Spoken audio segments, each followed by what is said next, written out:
আসসালামু আলাইকুম, সবাই কেমন আছেন? আমি আলহামদুলিল্লাহ আপনাদের দোয়ায় ভালো আছি। যে যেখানে আছেন সবাই ভালো এবং সুস্থ আছেন। যদি আমার ভিডিওটি আপনাদের ভালো লেগে থাকে অবশ্যই আমার চ্যানেলটি সাবস্ক্রাইব করে দিবেন। বেল বাটনে ক্লিক করে রাখবেন পরবর্তী ভিডিও দিলে যেন আপনারা সরাসরি পেয়ে যান। আর আসলে হাঁস খেতে চাইছিলাম, বছরের শেষ দিনে হাঁস নিয়ে আসছে আগের দিন কালকে। তো আমি রাতের বেলায় সুন্দর করে কেটে বেছে পুড়ে আমি এটাকে একটু জাল দিয়ে রাখবো। তো আমি আম্মাকে দেখতাম, আমার আম্মাকে হাঁসের মাংস 2-3 দিন জাল দিয়ে খেত। তো আসলে আমার কাছে যেহেতু সময় নাই, তার জন্য আমি রাতে একটু জাল দিয়ে রাখছিলাম। আর জিরা বাটা, আদা বাটা, রসুন বাটা সব কিছু আমি বেটে নিছি আজকে।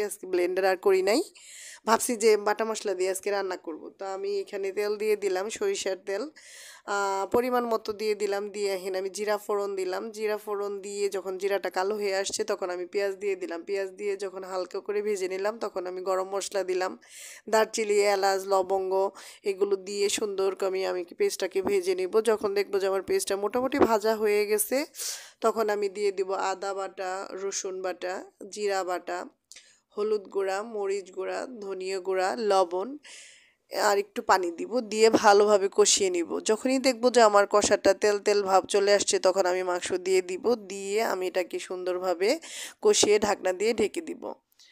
তো বছরের শেষ দিন আসলে উদযাপন বলতে আমরা যেহেতু বাঙালি, উদযাপন সবাই করে যে যার জায়গা থেকে। আমিও চেষ্টা করি, আগে অনেক কিছুই করতাম, এখন আসলে বাচ্চা কাচ্চা নিয়ে সময় স্বল্পতার কারণে আসলে হয়ে ওঠে না। তো আমার হাজবেন্ড কয়েকদিন থেকে বলতেছিল আমাকে একটু হাঁসের মাংস রান্না করে খাও, রান্না করে খাও। তো আজকে রান্নাই করে খাওয়াইলাম, নিয়ে আসছে। তো 3 বেলা আমি আসলে এই মাংসটা আমি অলরেডি 3বার আমি জাল দিয়ে ফেলছি। জাল দিয়ে আমি এটাকে কষিয়ে নিব। তো আপনারা চেষ্টা করবেন যে যে কোনো মাংসই যদি 2-1 দিন জাল করা হয় সেটা খেতে আরও ভীষণ স্বাদ লাগে। বিশেষ করে হাঁসের মাংসটা যদি জাল দিয়ে আপনি রান্না করেন ভীষণ টেস্টি লাগে, খেতেও খুব লোভনীয় লাগে।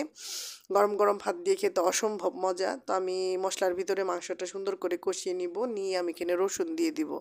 আপনারা চাইলে আস্ত রসুনও দিতে পারবেন।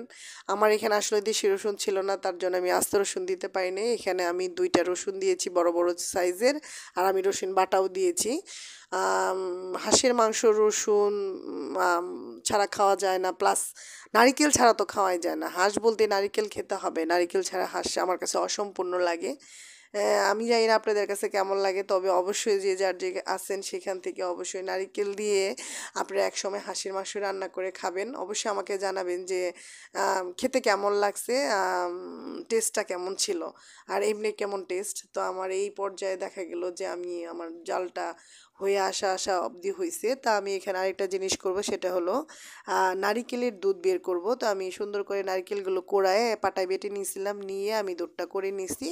যখন দেখবেন যে হয়ে ভাব হয়ে আসছে তখন এই এই এটা ছেড়ে দুধটা দিয়ে দিবেন, নারিকেলের দুধটা। দেখবেন যে 10 মিনিটের মধ্যেই, আপনারা 10 মিনিট জাল করলে বুঝে যাবেন যে শরটা বা ঝুলটা মানে সর ভাব হয়ে গেছে, মাখা মাখা অবস্থায়। তো দেখতেও যেমন ভালো লাগে, খেতেও অসম্ভব অসম্ভব টেস্ট।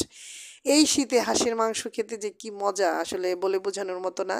তো সবাই যার যার বাড়িতে অবশ্যই নারিকেল দিয়ে মাংস রান্না করে অবশ্যই আমাকে কমেন্ট করে জানাবেন যে খেতে কেমন লাগছে। আর মেয়ে আজকে দুপুরে আসলে আবদার করেই বসলো যে আম্মু আমি একটু পুডিং খাবো, আমাকে একটু পুডিং বানিয়ে দাও। তো ওই যে বলা সেই কাজ, মেয়েকে ঘুম পাড়িয়ে রেখে দো, মেয়েকে আমি আসলে পুডিংটা বানিয়ে নিলাম। তো আসলে আমার মেয়ের শরীরটাই একটু খারাপ হয়ে গেছে, দুপুরের দিকে দেখলাম বমি করলো। ওর আসলে মনে হয় গ্যাসে প্রবলেম হয়েছে, খেতে পারবে কিনা জানি না। তো বানিয়ে রাখলাম, কালকে ও একটু সুস্থ হলে খেয়ে ফেলবে। তো সবাই আমাদের জন্য দোয়া করবেন, যে যেখানে আছে সবাই ভালো থাকবেন, সুস্থ থাকবেন। চ্যানেলটি সাবস্ক্রাইব করে দিবেন। সামনের বছর আপনারা খুব ধুমধাম করে উদযাপন করেন, সবাই ভালো থাকেন, এই দোয়াটা অবশ্যই করি। আর মেয়ের জন্য একটু খারাপ লাগতেছে যে ওর আজকে গ্যাসের প্রবলেম হলো। আজকে ওর পছন্দের খাবারটা আসলে আমি বানাইলাম, একমাত্র মেয়ে দুটো এই খাবারটাই খায়। সবাই ভালো থাকেন, সুস্থ থাকেন, আল্লাহ হাফেজ।